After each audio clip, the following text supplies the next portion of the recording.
Hi! Hello! Welcome to our channel enlighten Amulya. ఈరోజు ఈ వీడియోలో మ్యాథ్స్ పెడగాగిలో ఎడ్గార్డెల్స్ కోడ్ ఆఫ్ ఎక్స్‌పీరియన్స్ అంటే ఎడ్గార్డెల్ యొక్క అనుభవ శంకు గురించి నేర్చుకుందాం. యాక్చువల్‌గా ఒక బ్రదర్ తెలుగు అకాడమీ ఇంకా జితేంద్ర సో నోట్స్‌లో డిఫరెంట్‌గా ఉంది అనడం జరిగింది. సో, రెండింటిని పక్క పక్కనే వేశానన్నమాట. ఒక్కసారి డిఫరెన్స్ అబ్జర్వ్ చేయండి.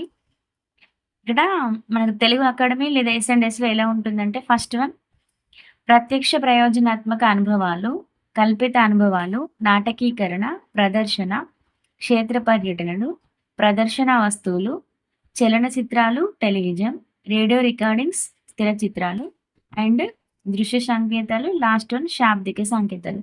మొత్తం 10 ఎక్స్‌పీరియన్సెస్ ఉంటాయి. అంటే 10 అనుభవాలు ఇక్కడ ఉంటాయి. ఇక్కడికొచ్చేసరికి ఇక్కడ ఏం చేస్తారంటే మొత్తం యాజ్ ఇట్ ఈజ్ తెలుగులో ఉంటుంది. 1, 2, 3, 4, 5, 6, 7 వరకి యాజ్ ఇట్ ఈజ్. 1, 2, 3, 4, 5, 6, 7. సో, ఇక్కడ చలనచిత్రాలు, టెలివిజన్ ఉంది గదా! టెలివిజన్ దగ్గర టెలివిజన్ ఇచ్చేసి, ఈ చలనచిత్రాలను ఏమంటారంటే మూవీస్ లేదా మోషన్ పిక్చర్స్ అంటారు. సో, దీన్ని ఎయిత్ లాగా ఇవ్వడం జరిగింది. సో, సెవెంత్ అండ్ ఎయిత్ కలిపి సెవెంత్ లాగా గుర్తుపెట్టుకోండి. ఇక్కడ ఇవి రెండిటిని డివైడ్ చేసుకుంటే ఇదొస్తది. ఓకేనా? మళ్ళీ తర్వాత as it is radio recordings, స్థిర చిత్రాలు అంటే రేడియో రికార్డింగ్స్, స్టిల్ పిక్చర్స్. దృశ్య సంకేతాలంటే విజువల్ సింబల్స్, శాబ్దిక సంకేతాలంటే వర్బల్ సింబల్స్. సో, ఇక్కడ చలనచిత్రాలు, టెలివిజన్‌ని మాత్రం వేరు చేయడం జరిగింది. టెలివిజన్‌ని సెవెంత్‌లో ఇచ్చేసి, చలనచిత్రాలంటే ఇంగ్లీష్‌లో ఏంటి మూవీస్ లేదా మోషన్ పిక్చర్స్ కాబట్టి దీన్ని ఎయిత్‌లో ఇవ్వడం జరిగింది. సో, రిమైనింగ్ అంతా సేమ్. ఇప్పుడు దీన్ని గుర్తుంచుకునే వాళ్ళు ఎలా గుర్తుంచుకోవాలంటే, తెలుగు మీడియంలో చదువుకున్న వాళ్ళు పైనుండి కిందికి గుర్తుంచుకోవాలి. పైనుండి కిందికి ఎట్లా అంటే, శాద్రు రేచ ప్రక్షే ప్రణాకప్ర ఇది ఎస్&ఎస్‌లో ఉన్నటువంటి కోడ్. అదే ఇక్కడ జితేంద్ర సార్ నోట్స్‌కొచ్చేసరికి ఇది ఎలా గుర్తుంచుకోవాలంటే, DCDD FET RV square. FET అంటే తెలుసా? ఫీల్డ్ ఎఫెక్టివ్ ట్రాన్సిస్టర్ అట్లా గుర్తుపెట్టుకోండి. DCDD FET RV square. Direct purposeful experiences, contrived experiences, dramatisation, demonstration. మళ్ళీ ఇక్కడ గుర్తుంచుకోండి ఫస్ట్ ఆర్ వస్తాయి డ్రామా. డ్రామా తర్వాతనే డెమాన్‌స్ట్రేషన్. డ్రామా అంటే నాటకీకరణ, తర్వాత మళ్ళీ ప్రదర్శనలు. అంటే దేని తర్వాత ఏదొస్తుందో గూడా మనం ఇక్కడ గుర్తుంచుకోవాలి. ఓకేనా? డ్రామటైజేషన్ తర్వాత డెమాన్‌స్ట్రేషన్. ఆర్ ఈలో ఆర్ పెద్దది కాబట్టి ఫస్ట్ కాన్సోనెంట్ తర్వాత వోవెల్ లేదంటే ఆర్ తర్వాత ఈ ఏదో ఒకటి గుర్తుంచుకోండి. ఓకేనా? డ్రామటైజేషన్ తర్వాత డెమాన్‌స్ట్రేషన్. ఆహ్, ఎఫ్ అంటే field trips or educational tours. ఇక్కడ ఏమంటారంటే క్షేత్ర పర్యటనలు. ఈ అంటే ఎగ్జిబిట్స్, టీ అంటే టెలివిజన్. మన టెలివిజన్ అంటేనే మనకేం గుర్తుకు రావాలి? మూవీస్ అని గుర్తుకు రావాలి కాబట్టి అదొకటి స్కిప్ జేయండి. దాని తర్వాత రేడియోస్ అండ్ రికార్డింగ్స్ దీన్నే స్టిల్ పిక్చర్స్ అంటారు. అంటే స్థిర చిత్రాలు. తర్వాత విజువల్, తర్వాత వర్బల్. ఫస్ట్ ఐ తర్వాత ఈ. అంటే ఎప్పుడు గాని ఈ తర్వాత వస్తుంది. డ్రామా ఫస్ట్ వచ్చి డెమాన్‌స్ట్రేషన్ తర్వాత, విజువల్ ఫస్ట్ వచ్చి వర్బల్ తర్వాత. అట్లా గుర్తుంచుకోండి. ఓకేనా? సో, మొత్తానికి ఇది ఇంగ్లీష్‌లో కోడ్, ఇది తెలుగులో కోడ్. ఇంతకీ ఎడ్గార్ డేల్ అనుభవ శంకు దేని గురించి అంటే, ఈ ఎడ్గార్ డేల్ అనే అతను ఒక అమెరికన్ విద్యావేత్త. అంటే అమెరికన్ ఎడ్యుకేషనలిస్ట్. తను తనకున్నటువంటి ఎక్స్‌పీరియన్సెస్‌తో ఒక కోడ్‌నయితే నిర్మించడం జరిగింది. ఇది ఒక దృశ్య సాధనం. ఓకేనా? And he published a book audio visual methods in teaching. ఆ బుక్ పేరేంటంట? Audio visual methods in teaching. ఒక బుక్‌ని గూడా పబ్లిష్ చేయడం జరిగింది. కోడ్‌ని అబ్జర్వ్ చేసినట్టయితే బాటమ్ టు టాప్ వెళ్ళిన కొద్దీ అబ్‌స్ట్రాక్ట్‌నెస్ అనేది పెరుగుతుందన్నమాట. అంటే ఎట్లా అంటే కిందనేమో మూర్త భావనలు. అంటే కాంక్రీట్‌నెస్ ఉంటది. అంటే కంటికి కనిపించేవన్నీ ఇక్కడ కాంక్రీట్.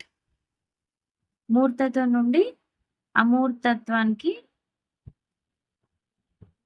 పెరుగుతుంది. అంటే ఇక్కడేంటిది అబ్‌స్ట్రాక్ట్‌నెస్. Concrete, abstract. ఇవేమో ప్రత్యక్ష అనుభవాల నుండి పైకెళ్ళిన కొద్దీ మనకి పరోక్ష అనుభవాలు అనేవి ఎదురైతాయి. ఓకేనా? ఈ కిందున్న వాటిని ఏమంటారంటే మూల లేదా పీఠ లేదా ఆధార భాగం అంటారు. పైన ఉన్నటువంటిది శీర్ష భాగం. ఇది శీర్ష భాగం లేదా అగ్రభాగం. దీన్ని టాప్ అంటాం. కిందనేమో ఇంగ్లీష్‌లో బాటమ్ సింపుల్‌గుంటది. అదే తెలుగులో అయితే మూలం లేదా పీఠ లేదా ఆధార భాగం అంటారు. అండ్ ఎడ్గార్డెల్ ప్రకారం 10% ఆఫ్ వాట్ దే రీడ్ అంటే మనం ఏమంటారు లెర్నర్స్ ఎలా గుర్తుపెట్టుకుంటారు? రిమెంబర్ గుర్తు ఎలా ఉంటుంది అంటే according to Edgar Dale 10% of what they read చదివిన దానిలో 10% మాత్రమే గుర్తుంచుకుంటారట. అండ్ 20% వాట్ దే హియర్ విన్న దానిలో 20% గుర్తుంచుకుంటారట. అండ్ 30% వాట్ దే సీ చూసిన దానిలో 30%. 50% what they see and hear చూసి మరియు విన్న దానిలో 50% గుర్తుంటుంది. And 70% of what they write and say రాయడం మరియు చెప్పడం ద్వారా 70% గుర్తుంటుంది. 90% of what they say and they do ఏం చెప్తారో మరియు వాళ్ళు చేసిన దాన్ని బట్టి 90% అనేది మనకి గుర్తుంటుంది. ఓకేనా? And the most effective method at the bottom ఇవన్నిట్లో మోస్ట్ ఎఫెక్టివ్ ఏంటిదంటే బాటంలో ఉన్నటువంటిది like purposeful experiences such as hands on or field experiences అనేవి చాలా బాగా యూజ్ అవుతాయి మనకి అర్థం కావడానికి. And direct purposeful experiences represent reality of the closest things to real everyday life ఈ ప్రత్యక్ష అనుభవాలు అంటే నిజ జీవితంలోని వస్తువుని దగ్గరగా చూపెట్టడానికి ప్రయత్నిస్తాయి. It reveals that action learning అంటే యాక్టివ్ లెర్నింగ్ కిందకి వస్తాయి. ఈ ప్రత్యక్ష ప్రయోజనాత్మక అనుభవాలు అంటే డైరెక్ట్ పర్పస్ఫుల్ ఎక్స్పీరియన్సెస్ ద్వారా మనం డైరెక్ట్గా ఆ విషయాన్ని నేర్చుకోవడానికి ఆస్కారం ఉంటుంది. And techniques results in up to 90% retention ఇక్కడ నేర్చుకున్నటువంటి ఈ అనుభవాల ద్వారా నేర్చుకున్నటువంటి ఎక్కడైతే మనం ప్రత్యక్ష ప్రయోజనాత్మక అనుభవాల ద్వారా నేర్చుకున్నటువంటి విషయం మనకి 90% గుర్తుండడానికి ఆస్కారం ఉంటుంది. ఎందుకంటే వాటిని మనం చూస్తూ దే సే అండ్ డూ అనుకున్నాం కదా, వాటిని ప్రత్యక్షంగా పట్టుకొని చేస్తాం. మనమే చేస్తాం కాబట్టి మనమే చెప్పుకుంటూ చేస్తాం కాబట్టి మనకి 90% గుర్తుంటుంది. And Dale's cone of experience is a tool to help instructors make decisions about resources and activities. ఈ కోన్ ఆఫ్ ఎక్స్పీరియన్సెస్ అనేది మనకు ఎన్ని రకాల రిసోర్సెస్ ఉన్నాయి వాటిని ఎట్లా యూజ్ చేసుకోవాలనే వాటి గురించి చాలా బాగా యూజ్ అవుతుంది. ఓకేనా? సో వీటి గురించి ఒకసారి చిన్నగా చూద్దాం. ప్రత్యక్ష ప్రయోజనాత్మక అనుభవాలు అంటే డైరెక్ట్ పర్పస్ఫుల్ ఎక్స్పీరియన్సెస్ ఏంటంటే వీటిని మనం ప్రత్యక్షంగా చూసి ప్లస్ టచ్ చేసి నేర్చుకుంటాం కాబట్టి ఎక్కువ రోజులు గుర్తుంటుంది. ఇందులో యాక్టివ్ లెర్నింగ్ అనేది జరుగుతుంది. స్టూడెంట్స్ అందరూ యాక్టివ్గా పార్టిసిపేట్ చేయడం జరుగుతుంది. కమింగ్ టు కల్పిత అనుభవాలు లేదా కాంట్రీవ్డ్ ఎక్స్పీరియన్సెస్ అంటే మనం అన్ని అనుభవాలని క్లాస్ రూమ్లో డైరెక్ట్గా చెప్పలేం. సో అటువంటి అప్పుడు మనకి ఏమి యూజ్ అవుతాయి అంటే కొన్ని మోడల్స్ అనేటివి యూజ్ అవుతాయి. అవి కల్పిత అనుభవాల కిందకి వస్తాయి. ఫర్ ఎగ్జాంపుల్ సిమెట్రీకి సంబంధించి చెప్పాల్సినప్పుడు ఆబ్జెక్ట్స్ని చూపెట్టడం, ఎందుకంటే డైరెక్ట్గా మనం వాటి దగ్గరికి వెళ్ళలేం కాబట్టి వాటి మోడల్స్ చూపెట్టడం కావచ్చు. ఈ క్లాక్కి సంబంధించి చెప్పినప్పుడు ప్రతిసారి నిజమైన క్లాక్లో టైంని అడ్జస్ట్ చేయలేము. సో ఒక మోడల్ తీసుకొచ్చి చెప్పడం. సో ఇవన్నీ కూడా కాంట్రీవ్డ్ ఎక్స్పీరియన్సెస్ కిందకి వస్తాయి. అండ్ నాటకీకరణ అంటే కొన్ని టాపిక్స్ ఎట్లుంటాయంటే పిల్లల చేత మనం నాటకాలు ప్రదర్శించాల్సి ఉంటుంది. ఫర్ ఎగ్జాంపుల్ ఇక్కడ ఏమి ఇచ్చిందంటే ఎగ్జాంపుల్ స్క్వేర్కి రెక్టాంగిల్కి సంబంధించి ఒక ఇద్దరు పర్సన్ తీసుకొని ఒకరేమో స్క్వేర్ ప్రాపర్టీస్ చెప్తారు, ఒకరేమో రెక్టాంగిల్ ప్రాపర్టీస్ చెప్పడం.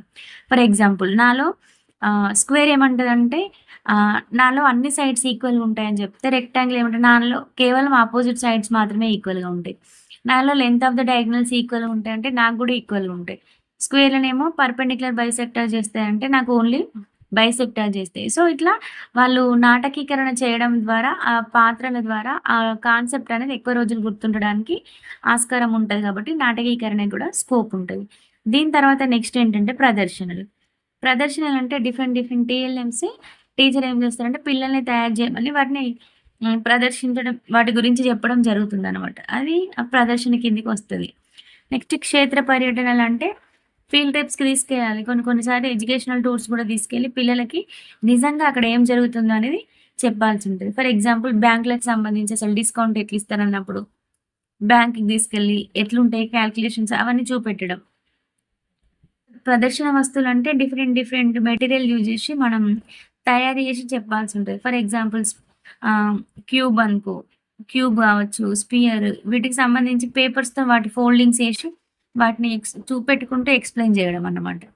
నెక్స్ట్ చలనచిత్రాలు లేదా టెలివిజన్. ఇవి ఆడియో విజువల్ టూల్స్ అన్నమాట.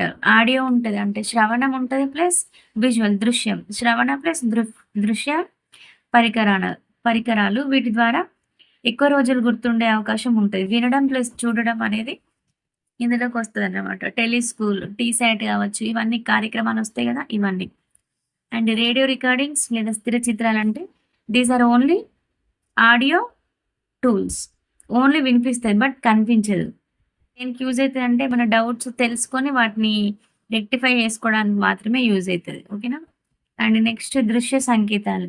ఇవి ఎట్లా అంటే ట్రాఫిక్ సిగ్నల్స్ వద్ద రహదారులపై ఆ బాట వివరాలను తెలపడానికి వాడతారన్నట్టు. ఫర్ ఎగ్జాంపుల్ ఇట్లుందనుకో దాని అర్థం ఏంటి? త్రిభుజం. సో, సంకేతాల ద్వారా మనం నేర్చుకోవడం. నెక్స్ట్ శాబ్దిక సంకేతాలు. ఇవి దృశ్య సంకేతాలకి అనుబంధం వంటివి అంతమే. గుర్తులకు ఒక శబ్దాన్ని జోడించి బోధన చేయడం ద్వారా విద్యార్థుల అభ్యసనకు పరిపూర్ణమవుతుంది. ఫర్ ఎగ్జాంపుల్ ఇట్లుంటది. దీన్నేమంటాం? సిగ్మా అని చదువుతాం. సిగ్మా అనగానే మనకి గుర్తుకు రావాలి. సో, ఇక్కడ చూడండి కింది నుండి పైకొచ్చిన కొద్దీ మనం డైరెక్ట్‌గా ఒక వస్తువుని పట్టుకొని నేర్చుకున్నది ఎలా ఉంది. లాస్ట్‌కొచ్చేసరికి శాబ్దిక సంకేతాలు. దాన్ని సిగ్మా అంటామని తెలుసు. కానీ దాని గురించి మనకి ఎటువంటి డీటెయిల్స్ తెలియదు. దీన్ని ప్లస్ అంటాం. ఆ ప్లస్ అని ఎవరు కనిపెట్టారు? ఎందుకు కనిపెట్టారు అని తెలవదు. సో, ఇవి ఏంటి అంటే వర్బల్ సింబల్స్. చెప్పగానే అంటే మనం మాట్లాడడం ద్వారా వాటికి ఒక సింబల్స్‌ని కేటాయించి రాయడం. ఆల్ఫా అనగానే ఇది, బీటా అంటే ఇట్లా, గామా అంటే ఇట్లా రాయడం అంతే. ఇవన్నీ శాబ్దిక సంకేతాలు. అంటే బాటమ్ టు టాప్ వచ్చేసరికి మనకి అమూర్తత్వం అనేది పెరిగిపోయింది. ఈ పైన ఉన్నటివన్నీ మనకి కంటికి కనిపించని భావనలే. వాటిని అర్థం చేసుకోవడానికి టైం అనేది పడుతుంది. సో, వీటికి సంబంధించి కొన్ని క్వెషన్స్ చూడండి. According to Dale's research the least effective method ఏంటి అంటే టాప్. ఇవి ఎక్కువ ఎఫెక్టివ్ ఉండవు. ఎందుకంటే బాటమ్‌లో ఉన్నవి ఎక్కువ ఎఫెక్టివ్ ఉంటాయి. ఎందుకంటే మనం ప్రత్యక్షంగా నేర్చుకుంటాం కాబట్టి.